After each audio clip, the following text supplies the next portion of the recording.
...27 de agosto de 1933... Prusia Oriental. Adolf Hitler y Hermann Göring, ambos veteranos de la Primera Guerra Mundial, rinden tributo al mariscal de campo von Hindenburg en el imponente monumento a la batalla de Tannenberg. Hitler declara: Tannenberg es un símbolo. Fue aquí, en 1914, donde se decidió el destino de Alemania. Para Hindenburg, casi 20 años atrás, esta batalla se convertiría en el acontecimiento más trascendental de su vida y de la Primera Guerra Mundial. Apocalipsis, la Primera Guerra Mundial.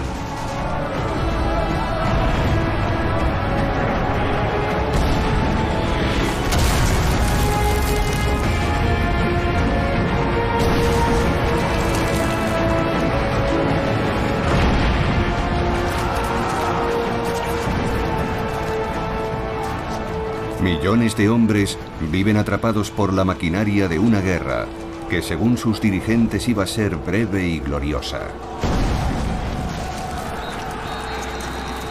Y que se ha convertido en una guerra de desgaste y miedo.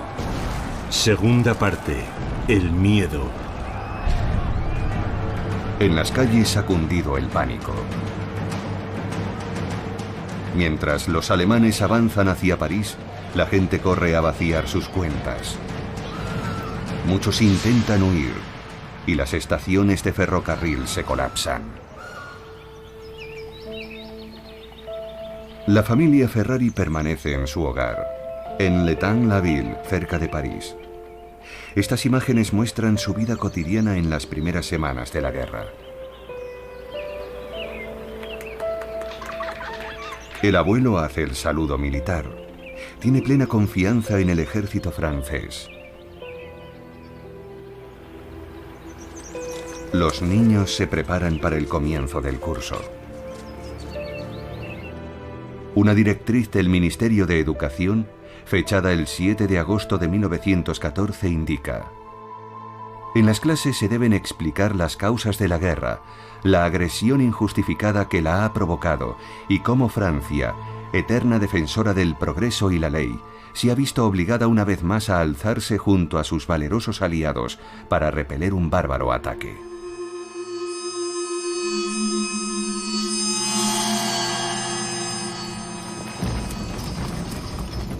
Miles de refugiados de Bélgica y de regiones del norte de Francia como la Champaña huyen del avance alemán.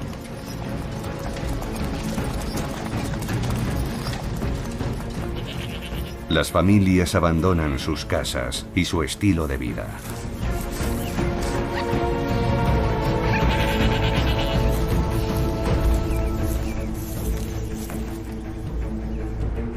El mismo pánico se extiende por Prusia Oriental, por la que ya avanza el ejército ruso. Los relatos de saqueos y violaciones aterrorizan a todos. En las salas de cine, la propaganda alemana utiliza el personaje de un villano, el violador ruso, para atemorizar aún más a sus ciudadanos.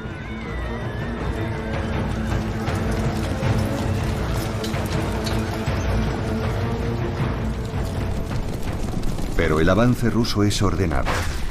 Sus fuerzas consiguen abrir un nuevo frente, lo que alivia la presión sobre su aliado francés. La apisonadora rusa, formada por 400.000 soldados, repartidos en 2 ejércitos imperiales, amenaza Berlín. Sus soldados, oprimidos por el zarismo y la religión, cantan al despedirse de su país.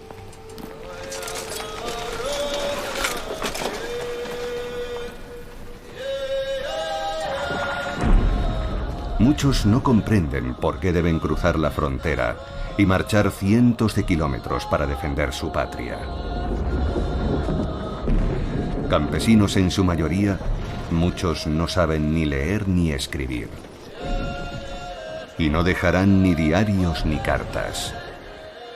En su novela Agosto de 1914, Alexander Solzhenitsyn describe el optimismo reinante.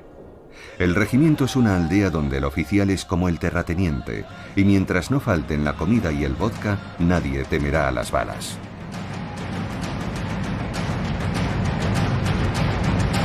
El 20 de agosto de 1914, el imparable ejército ruso avanza por Prusia Oriental.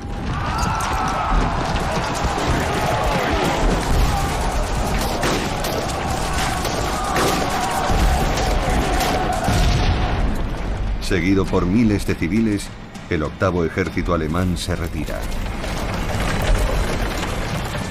El general von Hindenburg, de 66 años, asume el mando. Y para tranquilizar al país, es filmado conversando con el Kaiser Guillermo II. Su segundo, el general Ludendorff, de 49 años, ha recibido grandes elogios por la campaña de Bélgica.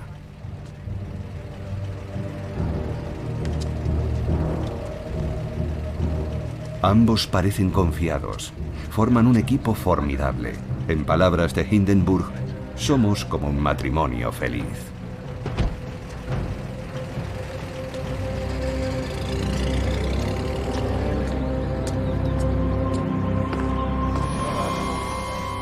Saben que están en desventaja numérica.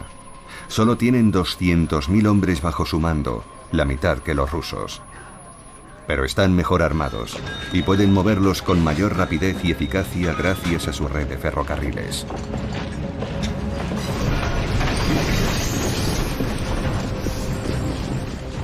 La moral es alta. Muchos de los soldados proceden de Prusia Oriental y están ansiosos por defender su tierra. Ludendorff despliega los dirigibles del conde Zeppelin, enormes globos llenos de hidrógeno que le permiten observar los movimientos enemigos.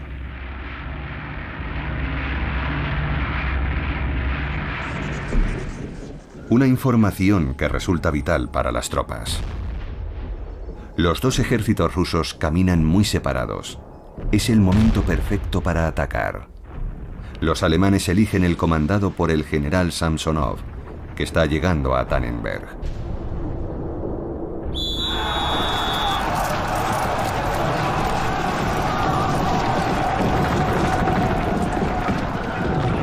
En tan solo 3 días, los alemanes hacen 90.000 prisioneros. 30.000 rusos mueren o caen heridos. Samsonov dice a sus oficiales: el zar confió en mí. ¿Cómo voy a presentarme ante él después de un desastre como este? Y se descerraja un tiro en la cabeza. El segundo ejército ruso también queda diezmado. La derrota es un golpe terrible para los aliados de Rusia, que intentan ocultar el desastre. Los refugiados alemanes de Prusia Oriental regresan a sus aldeas, pero muy pocos encuentran sus casas en pie.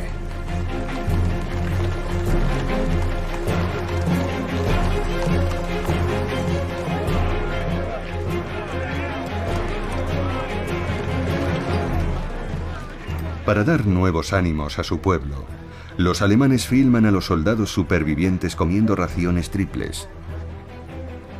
10.000 de sus camaradas han caído en combate.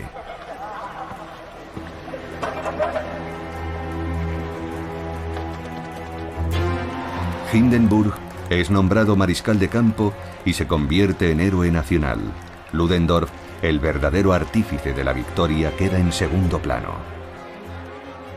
Pero Hindenburg afirma: si el resultado hubiera sido otro, mi nombre sería el más odiado en toda Alemania.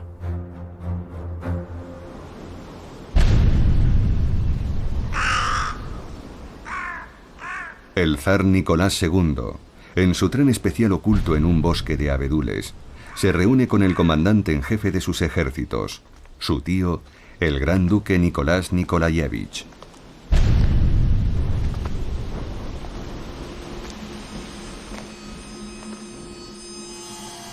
Este, un gigante autoritario, resta importancia al desastre de Tannenberg. Para él, El verdadero enemigo es el Imperio Austrohúngaro y afirma: la guerra empezó en Austria y el camino a Berlín pasa por Austria-Hungría. Los rusos consiguen conquistar Galicia, entonces provincia austríaca, y su ciudad principal, Leópolis. La caballería cosaca avanza 200 kilómetros. Austria pierde 400.000 hombres, entre muertos, heridos y prisioneros. Entre estos últimos se encuentran todas las etnias eslavas del Imperio Austrohúngaro: checos, eslovacos, croatas y bosnios.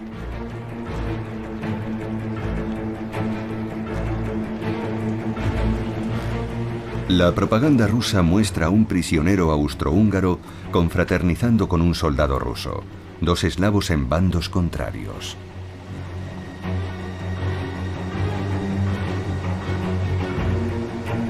Las imágenes intentan transmitir el deseo de Rusia de unir a todos los eslavos.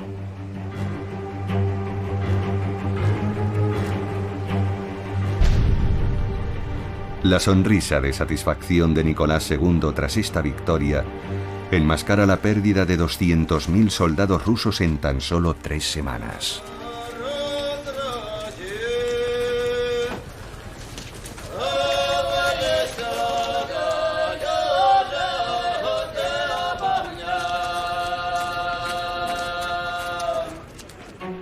En el oeste, a lo largo de un frente de casi 600 kilómetros, 7 ejércitos alemanes con 2 millones de hombres entran en Francia.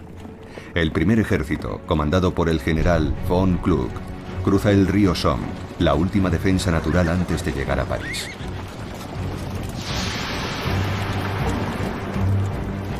Los oficiales animan a sus tropas diciéndoles: la victoria está cerca, la entrada triunfal en París os espera. Desde los intensos combates en Bélgica, a principios de agosto, la infantería alemana ha avanzado 400 kilómetros.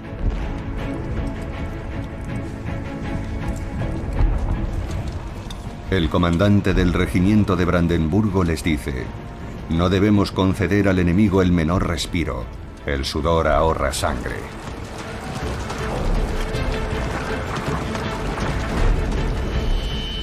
Aún batiéndose en retirada y gravemente heridos, los franceses continúan combatiendo.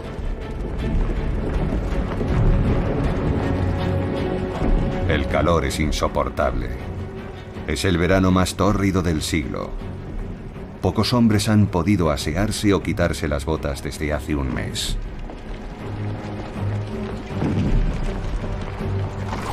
La sangre chorrea por los lomos de los caballos, a los que rara vez se desensilla.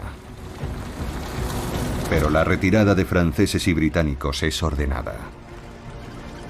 El primer batallón del regimiento de Gloucestershire, que desembarcó en Francia el 13 de agosto, ha marchado 300 kilómetros.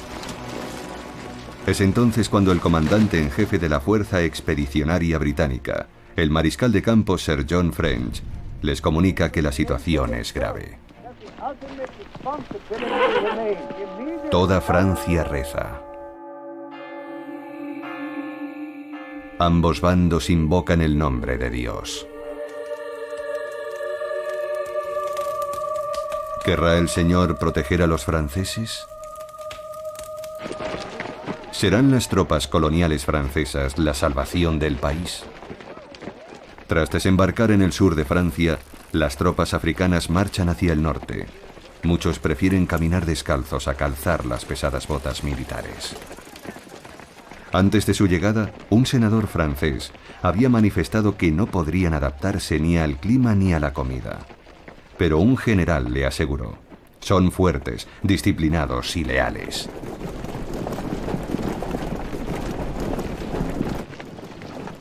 Uno de estos soldados senegaleses incluso carga con la tumbona de su capitán.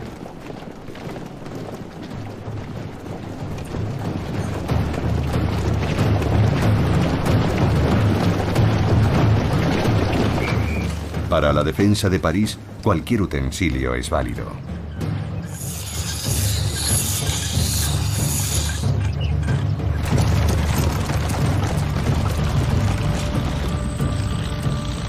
Pero el 2 de septiembre, tras sobrevolar las líneas enemigas, 2 aviadores franceses revelan nueva y valiosa información.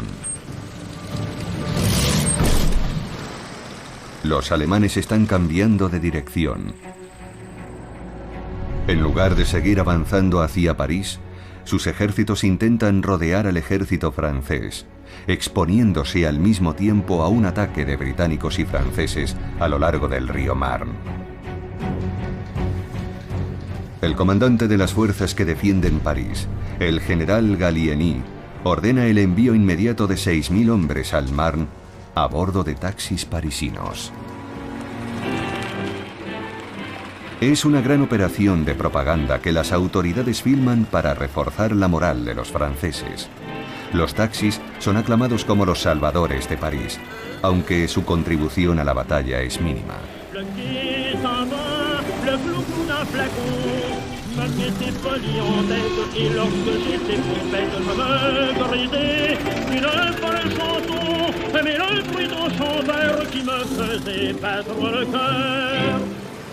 Apenas transportan a una fracción del millón de franceses que se preparan para el combate.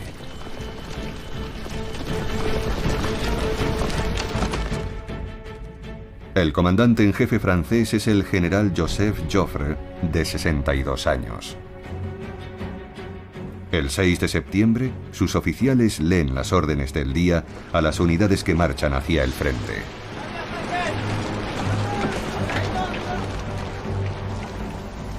De esta batalla depende el destino de Francia, y un ejército que no puede avanzar deberá mantener a cualquier precio el territorio conquistado y morir antes que retirarse. No se tolerará la menor debilidad.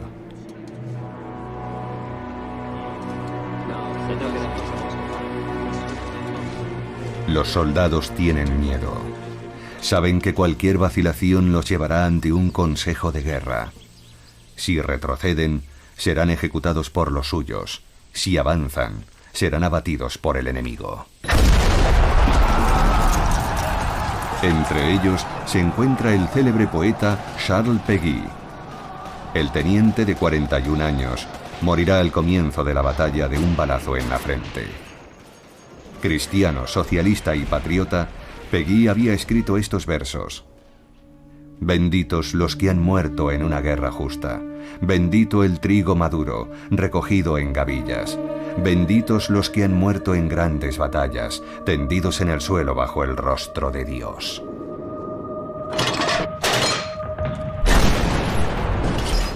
La artillería francesa se muestra muy efectiva, gracias a sus cañones de 75 milímetros, capaces de disparar hasta 20 veces por minuto.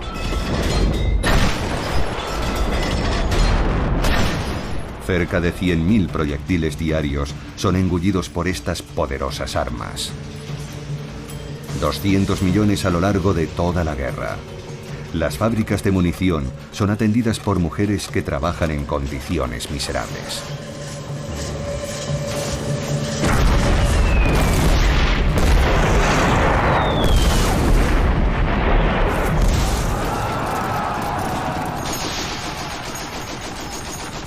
El 9 de septiembre, tras 3 días de combate, franceses y británicos alcanzan la victoria, pero el precio en vidas humanas es terrible.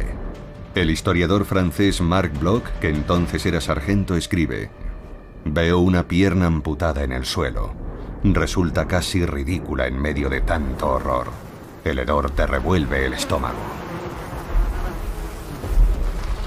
Unos 200.000 franceses han caído muertos o heridos, una cifra similar a la de los alemanes.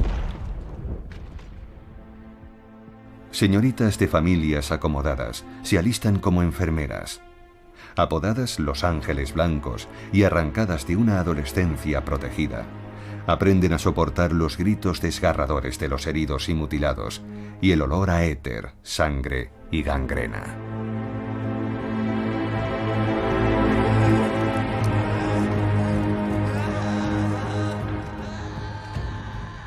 El terrible y creciente número de caídos en combate no detiene a los líderes.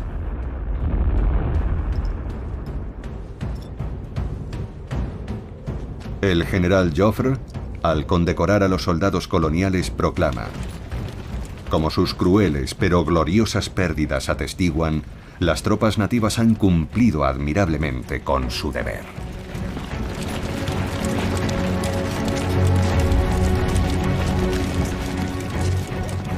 La terrible carnicería no debilita el patriotismo. Todos se muestran convencidos de que la guerra terminará pronto. El soldado Pierre Berenguer escribe a su esposa: no pierdo la esperanza de regresar en noviembre. No puedo imaginar que las naciones en guerra sean capaces de mantener este increíble esfuerzo durante mucho más tiempo.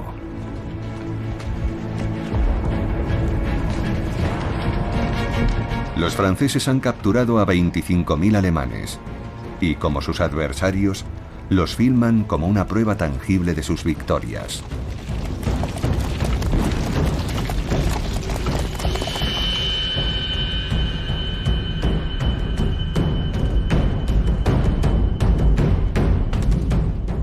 Los prisioneros son observados con una mezcla de curiosidad y odio. Henri de Perrier, un soldado del sur de 21 años, escribe: es la primera vez que los veo de cerca. Las balas me pesan en los bolsillos. No me importaría descargarlas en las tripas de unos cuantos prusianos. En general, ambos bandos tratan dignamente a los prisioneros. El Comité Internacional de la Cruz Roja crea la Agencia Internacional de Prisioneros de Guerra, que entregará más de 10 millones de cartas y paquetes a lo largo de todo el conflicto.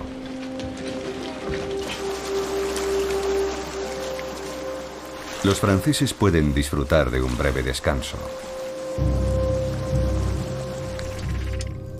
El coronel, como si fuera el padre de su regimiento, expresa su preocupación por el bienestar de sus tropas. ¿Cómo está el rancho, soldado?, es la pregunta habitual.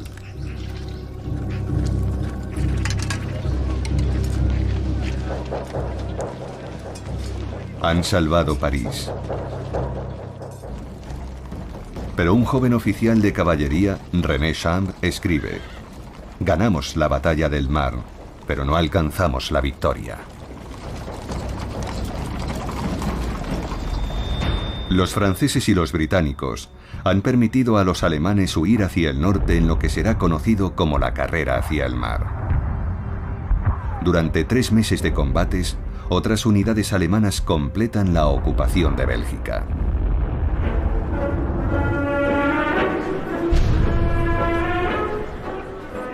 Las tropas alemanas intentan ganarse a la población local.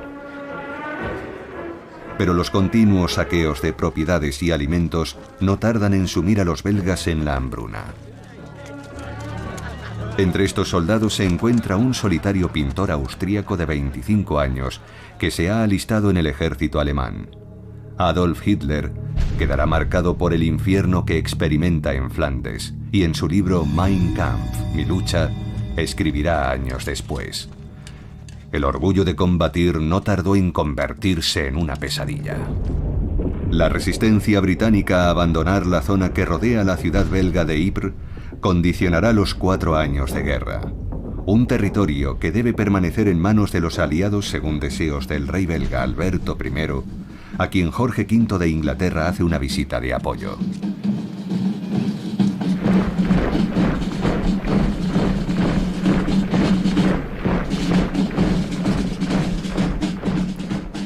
Un médico militar belga, el mayor Max Duville, escribe: mantener nuestras posiciones es la voluntad de Dios, aunque nos espere a todos la muerte. Ypres, el último bastión británico en el norte, se convertirá 3 años después en la tumba de miles de canadienses en la batalla de Passchendaele.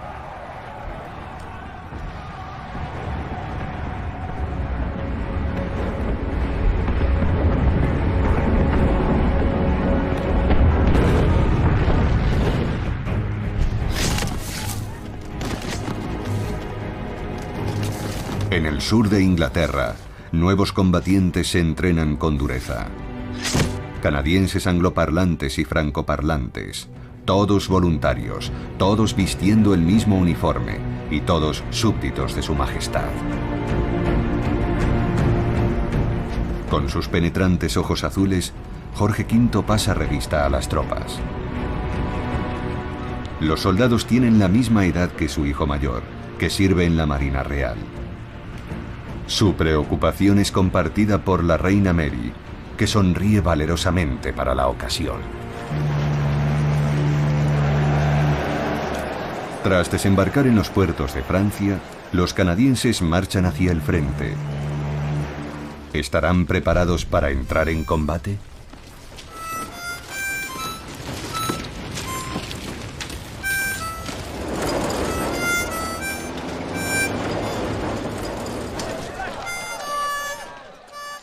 Claudius Cogneloup, un recluta de Quebec, escribe: nuestros soldados esperan soportar todo tipo de penalidades sin protestar, pero aún no saben que en cada rostro verán dolor y angustia. De repente se verán transportados a una oscuridad llena de calamidades y desdichas.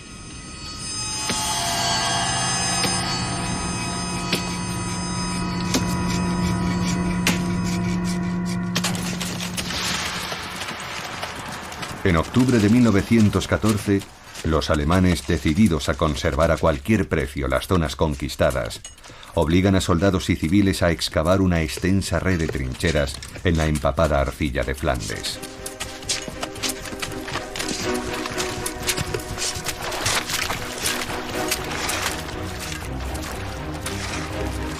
La tierra rezuma agua, ya que los belgas han abierto sus diques para inundar la región.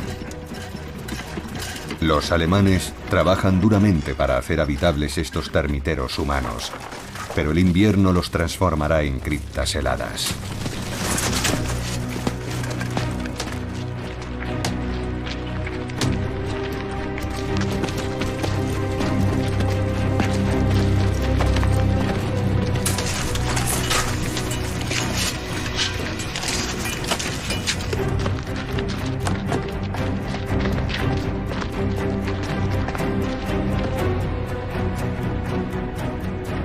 Los británicos también cavan. Sus hombres se preparan para defender Flandes, en un frente que ha alcanzado un punto muerto. La guerra de avances se convierte en una guerra de posiciones. El recluta Cogneloup escribe contrariado: ¿qué sentido tiene entrenarnos para atravesar campos a la carrera, cuando lo que quieren son mineros?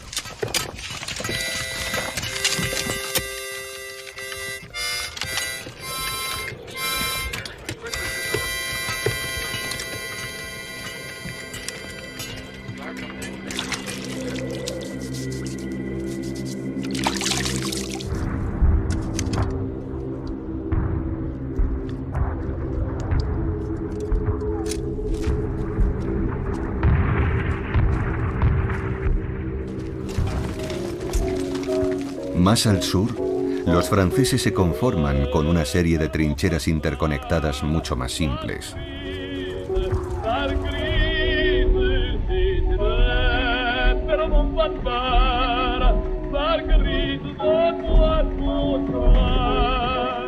El alto mando francés no está dispuesto a permitir que las tropas se acomoden y se limiten a la defensa. Los soldados saben que sus oficiales no piensan en otra cosa que en atacar y en expulsar a los alemanes de la Francia ocupada. Pero para ello deberán traspasar un frente de trincheras de 700 kilómetros que se extiende desde el Mar del Norte a la frontera suiza. En ocasiones, los valientes observadores de artillería se ven obligados a escrutar al enemigo desde posiciones no muy seguras.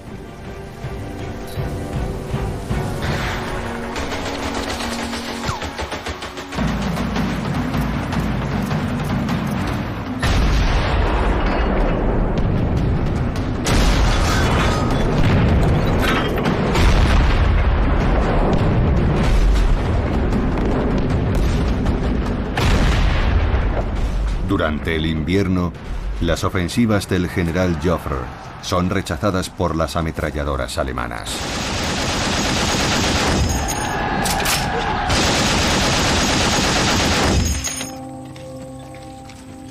Estos ataques pretenden aliviar la presión en el frente ruso, pero dejan 100.000 víctimas entre muertos y heridos. 20.000 soldados pierden la vida para capturar la cima desierta de una montaña olvidada.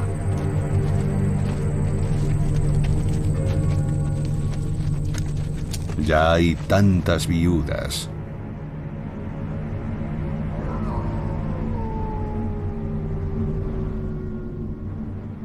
No hay consuelo para la pérdida de un marido de 20 años, cuando se es madre de una criatura de 20 meses.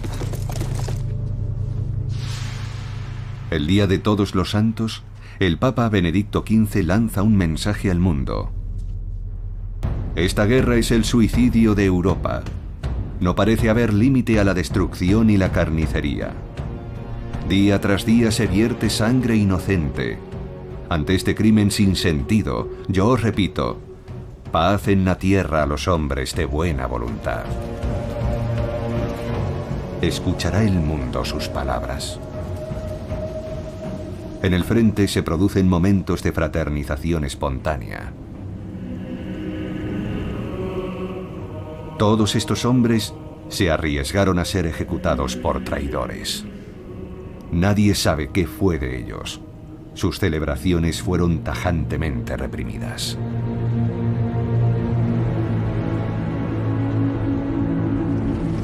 Los generales siguen sordos y ciegos ante la cruenta masacre. El estamento militar, ya muy poderoso al comienzo de la guerra, empieza a dominar la política y a los políticos.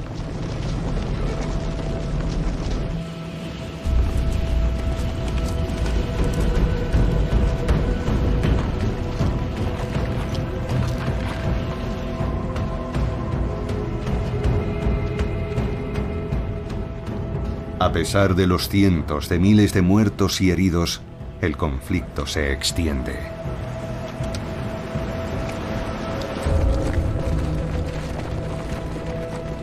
En África, los franceses, británicos y belgas atacan las colonias alemanas de Togo, Camerún, Tanganica, Ruanda y Namibia. Su objetivo es hacerse con las materias primas que necesitan para la industria de la guerra.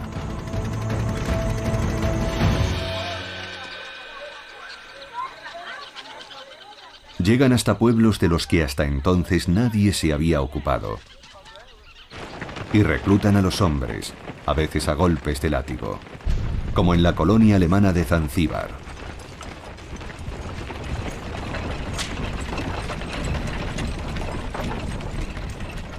Atraídos por el flamante uniforme y la prometida paga, muchos africanos combatirán con lealtad y coraje, soportando angustias y penalidades.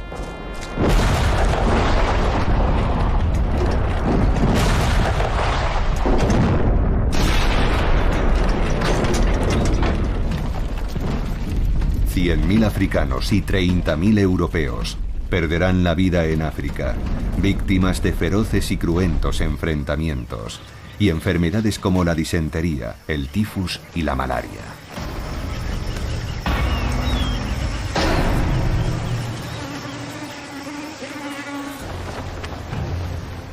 En Asia, haciendo honor a su alianza con Gran Bretaña, los japoneses han luchado contra Alemania desde el principio de la guerra,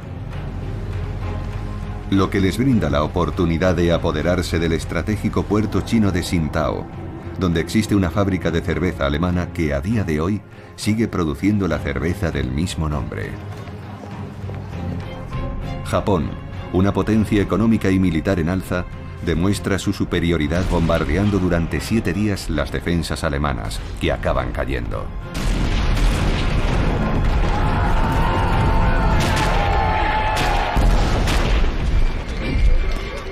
Con Qingdao y su cerveza en su poder, los japoneses vuelcan su atención en el resto de China.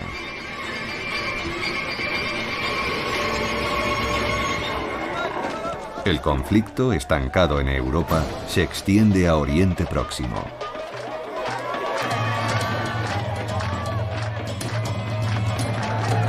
El 23 de noviembre en Jerusalén, entonces parte del Imperio Turco Otomano, aliado de los alemanes, los muecines llaman a la Guerra Santa para unir a los combatientes musulmanes contra los franceses, británicos y rusos.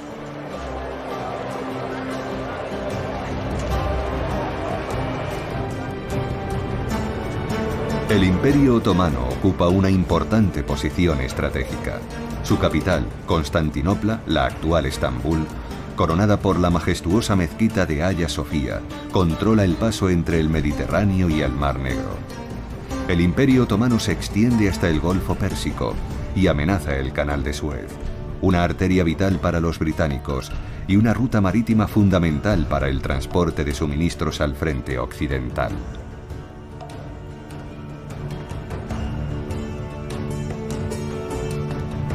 El soberano otomano, el sultán Mehmed V, de 70 años, acude a recibir al monarca alemán, el Kaiser Guillermo II. Guillermo está preocupado por las maniobras diplomáticas de los británicos, que han intentado comprar la alianza con Turquía, pero Alemania puja más alto.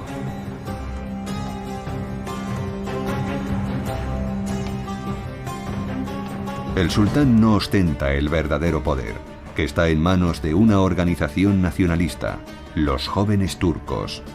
Su líder, Ismail Enver, de 33 años, conocido en Europa como Enver Pasha, es el hombre fuerte del imperio.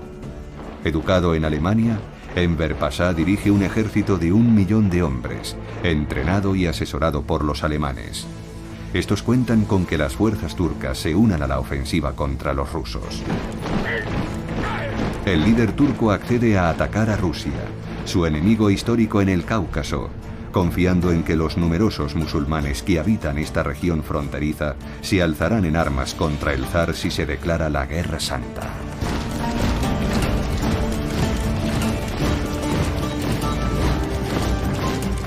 Los turcos, temibles guerreros, ya han combatido a los rusos, que han desplegado sus tropas en las montañas para obligar al enemigo a dirigirse a las cumbres.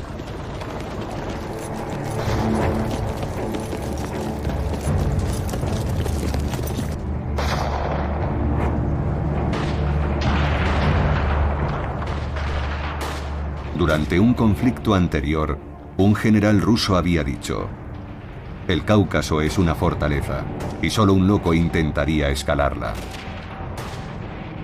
Enver Pasha no parece un loco, pero el 22 de diciembre de 1914, en pleno invierno, lanza una ofensiva en las montañas cercanas a Sarikanis.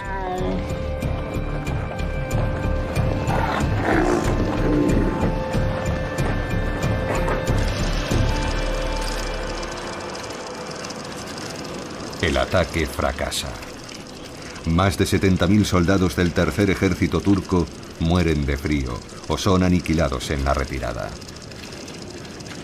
Ni un solo musulmán, ni en Rusia ni entre sus aliados, se ha unido a la Guerra Santa.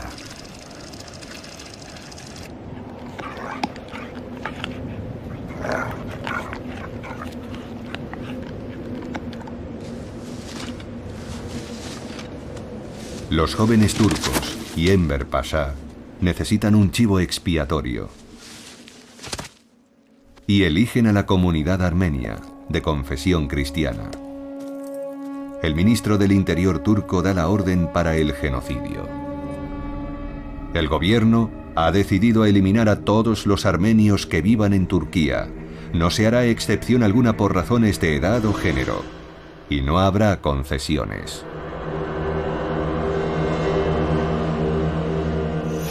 Los turcos ahorcan a los líderes e intelectuales y se apropian de sus posesiones. Sus esposas e hijas son violadas y asesinadas. Los que sobreviven a las primeras masacres son conducidos a campos de prisioneros en el desierto sirio, a cientos de kilómetros. Exhaustos, apaleados y privados de comida y agua, muchos mueren en el camino.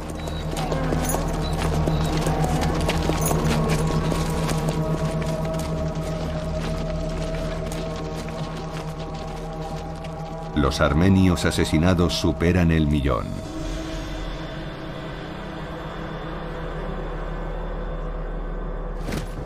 Para los turcos, la guerra continúa.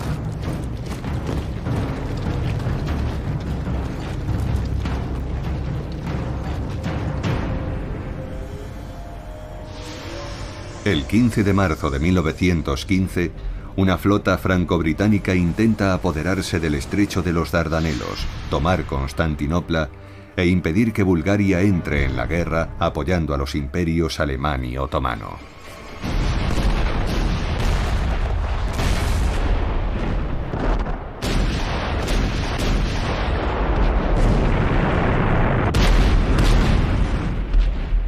Los turcos poseen potentes cañones y han sembrado la costa de minas submarinas. Hunden 3 acorazados y dañan gravemente otros 7. De una flota atacante de 18 buques, 10 terminan hundidos o inutilizados.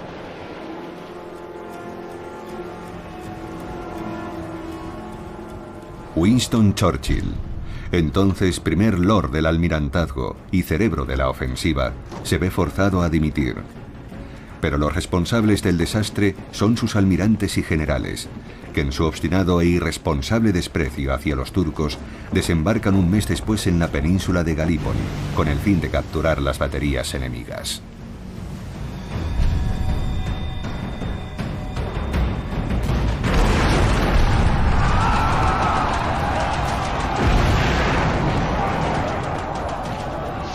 El 25 de abril de 1915, el Anzac, cuerpo formado por australianos y neozelandeses, y varios contingentes británicos y franceses, desembarcan en la estrecha franja de playas. Desde lo alto de las pronunciadas pendientes, los turcos disparan contra ellos con total impunidad.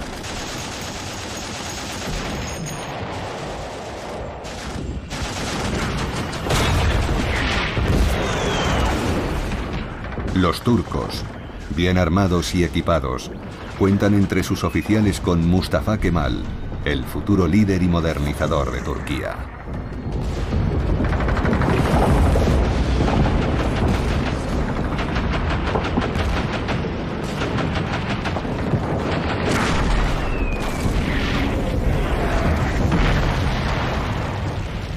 Atrapadas, las tropas aliadas soportan meses de agonía.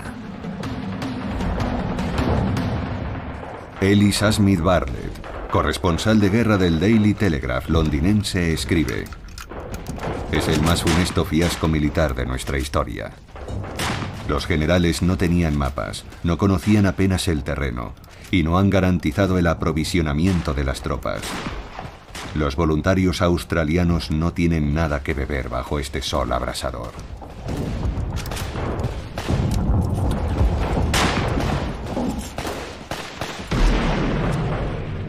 Tres meses más tarde, Asmith Bartlett filma a los supervivientes, ahora famélicos y consumidos por la fiebre.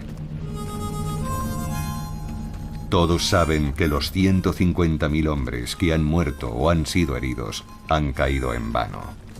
Bulgaria se ha pasado al lado alemán y los Dardanelos siguen en manos de los turcos.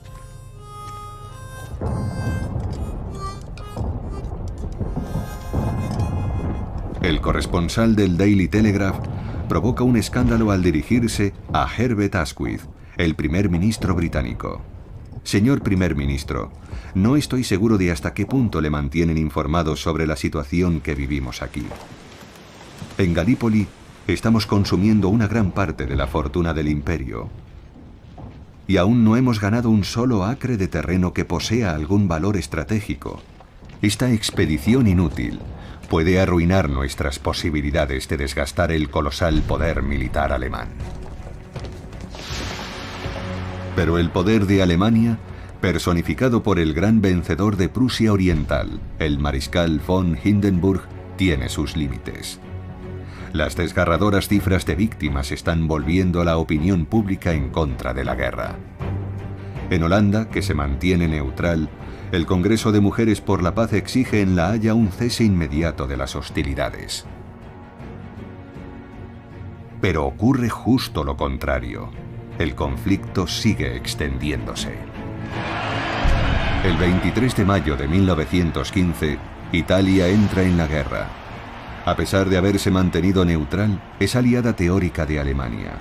Pero la Triple Entente promete devolverle las regiones del Trentino, Tirol del Sur y Trieste, que siguen siendo territorio austriaco, e Italia cambia de bando.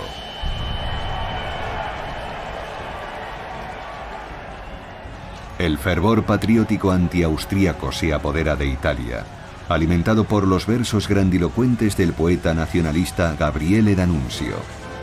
Sois las chispas rugientes del fuego sagrado.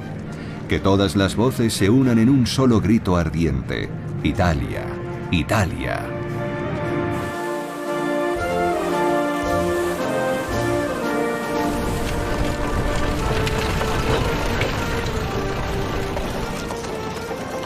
Estos jóvenes italianos no pueden imaginar las penalidades que les aguardan en los Alpes.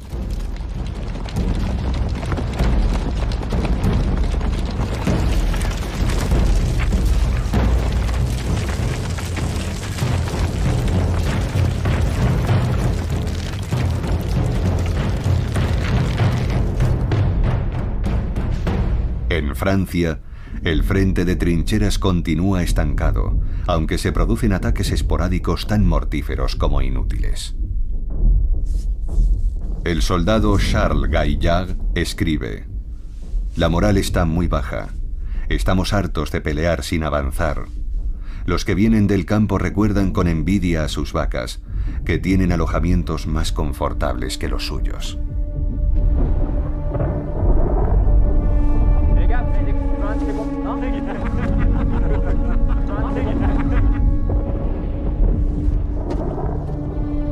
El enemigo se esconde tras un mar de alambre de espino que se extiende hasta el infinito. Entretanto, los alemanes deciden lanzar una gran ofensiva en el este, en la región de Polonia, que sigue bajo control ruso. Convencido de su éxito, el nuevo comandante en jefe alemán, el general Erich von Falkenhayn, autoriza a Wilbur Durbrow, un reportero estadounidense de 33 años, a acompañar a su ejército durante 6 meses. Durbrow y su equipo viajan en un lujoso descapotable americano, un Stats, conducido por un chofer militar alemán. El periodista posa orgulloso de su exclusiva. En su país, que sigue siendo neutral, crece la hostilidad hacia Alemania cuando uno de sus submarinos hunde el transatlántico británico RMS Lusitania el 7 de mayo de 1915. Casi 1.200 vidas se pierden en el mar, entre ellas las de 128 americanos. Los alemanes justifican el ataque, afirmando que el Lusitania transportaba municiones, algo que la historia corroborará años después.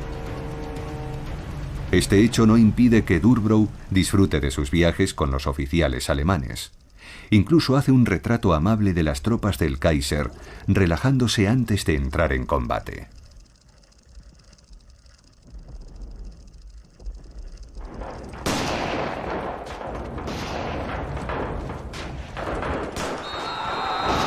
Tras la victoria alemana en Polonia, el americano filma a miles de prisioneros rusos.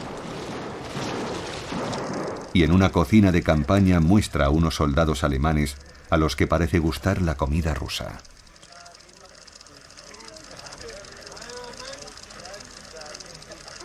Durbrow se filma a sí mismo en un andén de la estación de Varsovia, junto a oficiales y soldados que celebran la captura de la ciudad. Y acompañado por un contingente de policías armados con látigos, filma a los judíos en su barrio.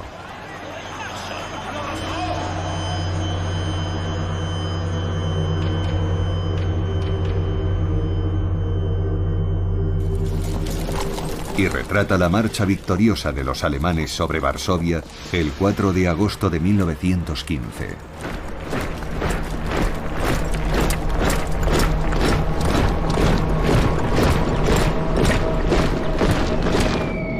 Otros cámaras de guerra también capturan imágenes del poderío alemán, como cuando los cepelines bombardean Londres.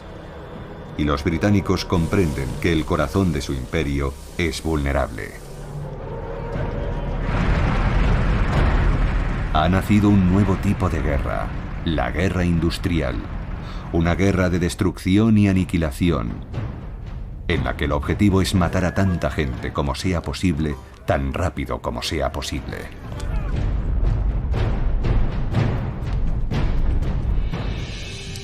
De las cadenas de montaje surgen nuevas invenciones cada vez más mortíferas.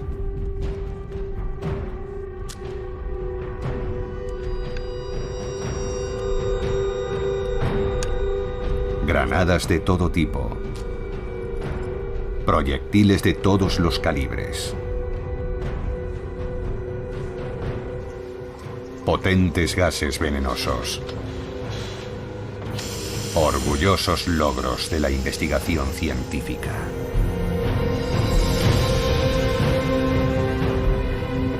¿Cómo podrá soportar la humanidad este viaje al corazón de las tinieblas y el sufrimiento? Próximo episodio: el infierno.